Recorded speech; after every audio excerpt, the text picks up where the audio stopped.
वाला आलिही व अस्हाबिही अल-मुतअद्दिबीन बित्तक़वा। अम्मा बादु फ़अऊज़ु बिल्लाहि मिनश शैतानिर रजीम। बिस्मिल्लाहिर रहमानिर रहीम। क़ुल इन्नल मौतल्लज़ी तफ़िर्रून मिन्हु फ़इन्नहु मुलाक़ीकुम। सदक़ल्लाहु मौलानल अज़ीम व बल्लग़ना रसूलुहुन नबियुल अमीनुल करीम व नहनु अला ज़ालिका लमिनश शाहिदीन व शाकिरीन वल्हम्दुलिल्लाहि रब्बिल आलमीन। मोहतरम हज़रात, आइए हम और आप सबसे पहले अपने और सारी कायनात के मरकज़ अक़ीदत हुज़ूर पुरनूर साहिब लौलाक सल्लल्लाहु ताला अलैहि वसल्लम की बारगाह में दुरूद व सलाम की नज़रें बावाज़े बुलंद पेश करें। पढ़िए बावाज़े बुलंद दुरूद पाक।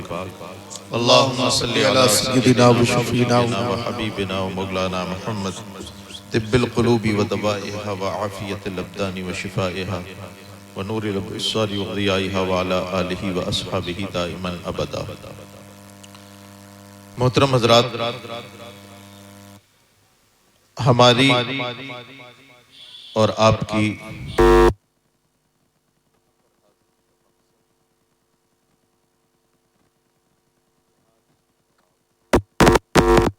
खुदकी ही नहीं बल्कि इस इलाके के जिम्मेदार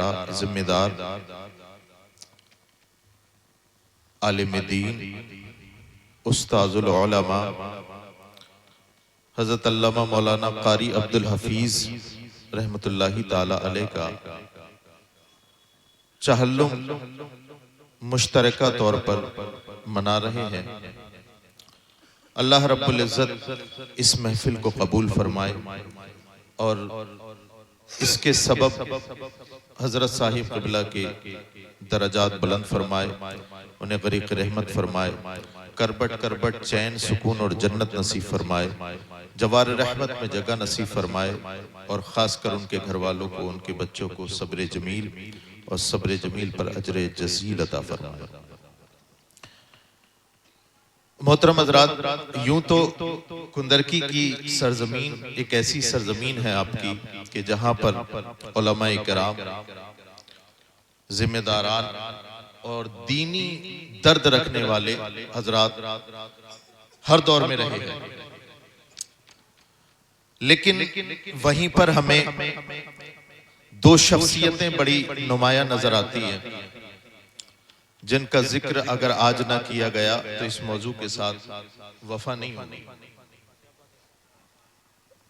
एक तो वो कि जिनका चहल्लुम हम मना रहे हैं और एक आपकी नजरों के सामने उनके बिरादर अकबर हजरत अल्लामा मौलाना शफीक साहिब क़िबला।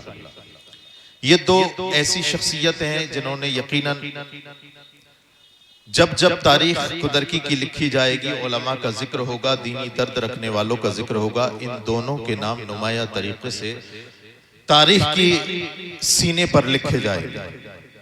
अल्लाह रब्बुल इज़्ज़त हम और हुस्न इत्तिफाक भी है कि आज मैं आपके सामने जो बोलने की जसारत कर रहा हूँ, मेरी तालीम की इब्तिदा इन्हीं दोनों बिरादरों के ज़ेर साया हुई है। हजरत क़ारी अब्दुल हफीज अलैह रहमत व रिदवान से मैंने कुरान पाक और तजवीद पढ़ी और हजरत अल्लामा मौलाना शफीक साहब से जो है दरस निज़ामी की इब्तिदाई किताबें पढ़ी हैं। मक़सूदुल उलूम अब तो वो इल्मी मेयार नहीं रखता, लेकिन उस वक्त में अल्हम्दुलिल्लाह काफ़ी लोग बाहर से आकर के पढ़ा करते थे। अल्लाह रब्बुल इज़्ज़त इसे मज़ीद तरक्कियाँ और तवानाइयाँ अता फरमाए।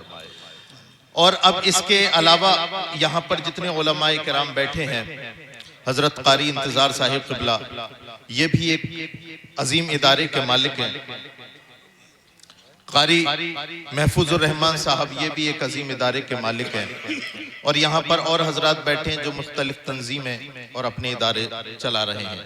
ये तमाम चीजें इस बात का सबूत हैं कि आप खासकर अहले कुंदर की इल्म दोस्त हजरात उलमा को पसंद करते हैं, दीन को पसंद करते हैं। अल्लाह रब्बुल इज्जत आपकी इस दीनी बेदारी को कबूल फरमाए और मुदावमत अता फरमाए। अभी मुझसे पहले हजरत अल्लामा मौलाना मुफ्ती राशिद साहिब क़िबला ने कारी अब्दुल हफीज अलैहि रहमत व रिदवान के ताल्लुक से आपको बताया। हजरत बेइंतहा मुशफ़िक़ और मोहतरम अपने तलबा के साथ, अपने इलाके के तमाम हजरात के साथ, ये उनकी इम्तियाजी औसाफ एक अलग है, लेकिन अगर आप उन जुमलों पर गौर करें कि हुजूर मुफ्ती आजम रहमतुल्लाही ताला अलैह के खास शागिर्दों में से हजरत का शुमार होता है। सुभान अल्लाह, सुभान अल्लाह। और अभी मुफ्ती राशिद साहब कह रहे थे कि मुफ्ती आजम हिंद ने अपने साइन किए हैं सनद पर। जी जी जी। आपने इस जुमले को बड़ा हल्का ले लिया और आप समझे नहीं इस जुमले की गहराई को। मैं आपको बता दूं, मुफ्ती आजम अलैहि रहमत व रिदवान के साइन वो साइन है जिसको लेने के लिए हुकूमत ने पूरा जोर लगाया। वाह वाह वाह, क्या बात है, वाह वाह। मुफ्ती आजम के साइन लेने के लिए पूरी हुकूमत ने जोर लगाया था, लेकिन न मिल सके। क्या बात है। और अगर मिले तो फिर कारी अब्दुल हफीज साहब जैसे जियालों के नसीब में है। जियालों के नसीब में वो ऐसी शख्सियत के मालिक अल्लाह रब्बुल इज्जत ऐसे मुशफ़िक़ व मोहतरम असातिज़ा हमारे दरमियान में पैदा फरमाता रहे कि जिनसे आगे के जो है मामलात तय होते रहे। मोहतरम हज़रात, आप जरा गौर करें, ये महफिल जहां एक जय्यद आलिम दीन, जय्यद कारी, जय्यद ताली कुरान से वाबस्ता है, वहीं पर ये महफिल इस्लाह मुआशरा से भी वाबस्ता है। जी। ये आज शामियाना लगाना, मिंबर लगाना, कुर्सियां सजा देना, आपका आना, ये इस वजह से है ताकि हम कारी साहब को ईसाले सवाब कर सकें। बेशक कारी साहब को ईसाले सवाब कर सके। नबी कौनैन सल्लल्लाहु ताला अलैहि वसल्लम ने 14 सदियों पहले ये बयान फरमाया था, असराउद दुआई इजाबतन दावतो गाइबिन लिगाइब। सरकार ने इरशाद फरमाया, ओ लोगों, सबसे पहले उस शख्स के हक में दुआ कबूल होती है जो वहां मौजूद।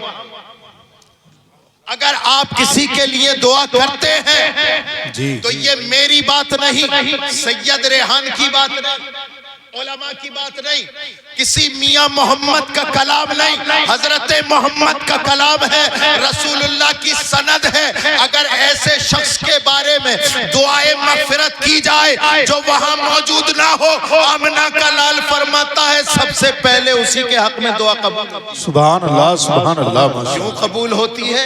इसलिए कि उसमें कोई रियायत, रू रियायत नहीं होता, इफेक्टेशन नहीं होता, दिखावा नहीं होता। अगर आपने मेरे सामने मुझे दुआ दी तो क्या किया? बात तो तब है मैं आपके सामने मौजूद ना हूं, फिर भी आप मेरे लिए दुआ के लिए हाथ उठाएं कि अल्लाह फला को खुश रखे।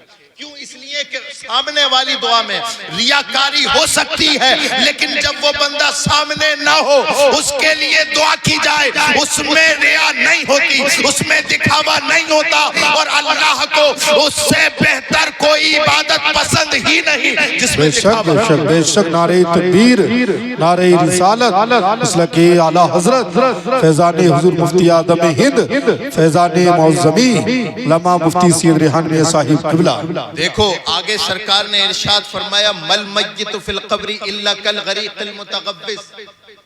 सरकार ने 14 सदियों पहले बताया। आज हम हजरत कारी अब्दुल हफीज अलैहि रहमत व रिदवान के 40वें की महफिल का इनेकाद कर रहे हैं, लेकिन कुंदरकी वालों यहां से उठ के जाओ तो ये मत समझना कि हमारा काम तमाम हो गया, अब हम कारी साहब को नहीं जानते, कारी साहब हमें नहीं जानते। ये महदूद महफिल नहीं होती है, ये ईसाले सवाब की महफिल महदूद नहीं होती। सरकार की हदीस सुनो और तुम अपने जाने वालों के लिए, कारी साहब के लिए, जो अगर आपके वालिदैन चले गए हैं उनके लिए, रिश्तेदार चले गए हैं उनके लिए, उनके जाने के बाद क्या कर सकते हैं। रसूलुल्लाह की हदीस सुनो, सरकार इरशाद फरमाते हैं मल मय्यितु फिल क़ब्रि इल्ला कल गरीक़िल मुतग़व्विज़। सरकार इरशाद फरमाते हैं कि जब तुम किसी मुर्दे को दफन करने के लिए जाते हो और जब उसको दफन कर देते हो, पटले लगा देते हो, तख्ते लगा देते हो, मनो मट्टी उसके सीने पे डाल देते हो, अल्लाह अकबर कबीरा, ये न समझना कि वो मर गया है, अब वो तुम्हारी सुनने वाला नहीं है, अब वो तुमसे तुम्हारा उससे ताल्लुक खत्म हो गया है। बल्कि इरशाद फरमाते हैं वो पड़ा पड़ा डूबे हुए फरियादी की तरह है। वो कब्र में लेटने वाला डूबे हुए फरियादी की तरह है। डूबने वाले फरियादी की तरह का मतलब क्या होता है? जैसे कोई पानी में डूब रहा हो, समंदर में डूब रहा हो, दरिया में डूब रहा हो, वो डूब रहा हो तो इंतजार किसका करता है? इसी बात का इंतजार करता है कि कोई मर्द कलंदर आए, कोई गोताखोर आए, मुझे इस डूबने से बचा करके साहिल और किनारे तक पहुंचा दे। डूबने वाला इस चीज का इंतजार करता है, चाहे समंदर में डूबे, दरिया में डूबे, डूबने वाला इसी चीज का इंतजार करता रहता है। मौला कोई आए, कोई तैराक आए, कोई गोताखोर आए, मेरा हाथ पकड़े और मुझे मरने से बचा ले। या रसूल अल्लाह, आपकी हर बात पर हमारा ईमान है, लेकिन या रसूल अल्लाह, आपने फरमाया है कि मरने वाला डूबे हुए फरियादी की तरह है, वो इंतजार करता है तो फिर किसका करता है? डूबने वाला तो पानी में, गोताखोर का इंतजार करता है। या रसूल अल्लाह, कब्र में चले जाने वाला मनो मट्टी उसके सीने पे पड़ी है, या रसूल अल्लाह, वो किस बात का इंतजार करता है? सुनहरी जालियों से आवाज आती है, यंतज़िरु इजाबतन तलहक़ुहु मिन अबिन व उम्मिन औ अख़िन। सरकार इरशाद फरमाते हैं कि वो लेटा लेटा अपने बाप की दुआए मग़फ़िरत का इंतजार करता है, वो लेटा लेटा अपनी माँ की दुआए मग़फ़िरत का इंतजार करता है, वो लेटा लेटा इस बात का इंतजार करता है कोई हो मुझसे मोहब्बत करने वाला, नमाज पढ़ने के बाद मेरे लिए दुआए मग़फ़िरत कर दे। सुभान अल्लाह, सुभान अल्लाह। यहाँ से लेकर के वहां तक, इस कोने से इस कोने तक एक आदमी खड़ा होके के बताओ 40वें के बाद कौन अपने माँ बाप के कब्रों पे